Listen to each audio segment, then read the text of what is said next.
अब तक आपको इस बात का अंदाजा हो चुका होगा कि पृथ्वीराज नाम की जो फिल्म बनी है वो बुरी तरह से पिट गई है।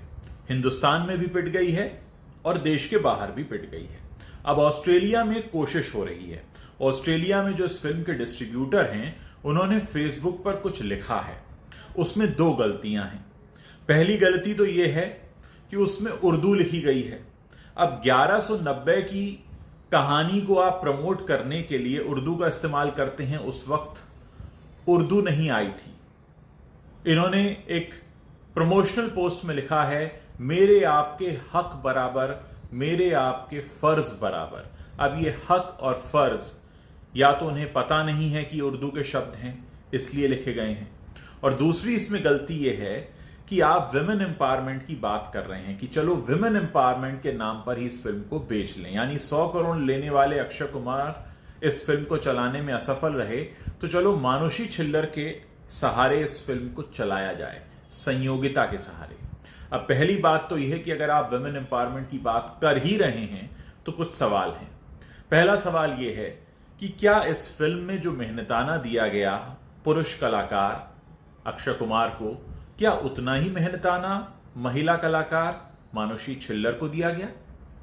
या आपने मानुषी छिल्लर को, जो कहते हैं ना, चिल्लर थमा दिया हाथ में और अक्षय कुमार को आपने 100 करोड़ दे दिया?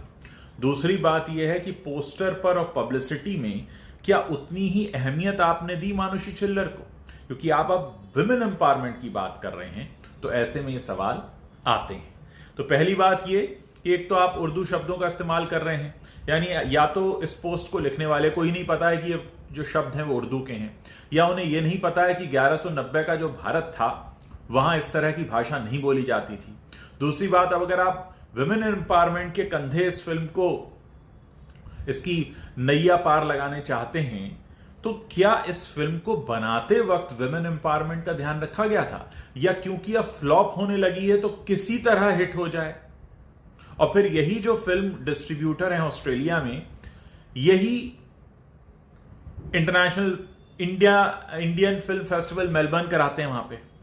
तो कहीं ऐसा तो नहीं कि इस फिल्म को अब अवार्ड देने की तैयारी हो रही हो कि चलो विमेन एम्पावरमेंट के नाम पर हम अवार्ड दे दें? देखिए, फिल्म का जो सच्चा अवार्ड होता है वो होता है दर्शकों का प्यार, जो इस फिल्म को नहीं मिला है। और ये कड़वा सच है। कड़वा उनके लिए जिन्होंने बनाई है, और सच उनके लिए है जो समझते हैं कि फिल्म मेकिंग क्या होती है।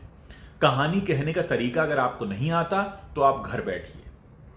दुख है, अफसोस है, निराशा इस बात की है कि खुद को बॉलीवुड का नंबर 1 फिल्म प्रोडक्शन हाउस कहने वाला यशराज बैनर ऐसी फिल्म बना रहा है, और लगातार तीसरी ये फिल्म है उनके बैनर से आई। दूसरा, जब फिल्म नहीं चलती है तो आप वुमेन एम्पावरमेंट के नाम पे चलाने की कोशिश करते हैं। भाई खुद ही वुमेन एम्पावरमेंट दिखा देते, आप मानुषी छिल्लर को दे देते ना बराबर के पैसे। क्या अक्षय कुमार देंगे अपना आधा हिस्सा क्योंकि ये फिल्म नहीं चल पाई है? क्या वो मानेंगे अपनी हार? क्या वो कहेंगे कि हाँ मैं नहीं रहा कामयाब, नहीं कर पाया इस फिल्म को हिट, नहीं आए लोग मुझे देखने?